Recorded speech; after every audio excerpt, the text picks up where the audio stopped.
அன்பானவர்கள் அனைவருக்கும் இனிமையான மகிழ்வான வணக்கங்கள்.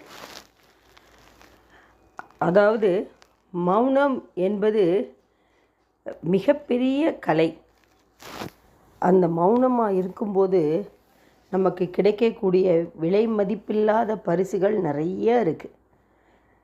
அதில் ஒன்றை நம்ம இப்பொழுது பார்ப்போம் வாருங்கள். ஒரு கிராமத்தில் கண்ணன் என்ற சிறுவன் இருந்தான். அவன் ரொம்ப புத்திசாலி. ஆனால் கோபம் வந்தால் வார்த்தைகள் அம்பு போல பாயும். உண்மையைத்தானே பேசுகிறேன் என்று சொல்லிக்கிட்டு பிறர் மனதை அவன் அறியாமல் காயப்படுத்துவான். ஒரு நாள் கிராமத்திற்கு ஒரு முதியவர் வந்தார். அவர் கண்ணனை கவனிச்சிட்டு, தினமும் 1 மணி நேரம் பேசாமல் இரு அப்படின்னு சொல்கிறார். கண்ணன் சிரித்தான். பேசாமல் இருக்க முடியுமா என்று நினச்சான். ஆனால் சரி, பெரியவர் சொல்கிறார், முயற்சி பண்ணி பார்ப்போமே அப்படின்னு நினைக்கிறான். முதல் நாள் கஷ்டம், 2ஆம் நாள் யோசனை, 3ஆம் நாள் அமைதி. அப்போது தான் அவன் கவனித்தான், பேசாமல் இருந்தபோது பிறரின் கண்களில் உள்ள கவலை, அம்மாவின் சோர்வு, நண்பனின் தயக்கம் அனைத்தையும் புரிந்து கொள்ள முடிந்தது. 1 வாரம் முடிஞ்சோன்ன முதியவர் கேட்டார், என்ன கண்ணா, அமைதியின் மூலம் என்ன கற்றுக்கிட்ட?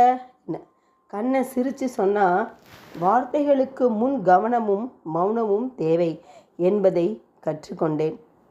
அந்த நாள் முதல் அவன் வார்த்தைகளும் குறைந்தன, அவனுடைய மதிப்பும் அதிகரித்தது.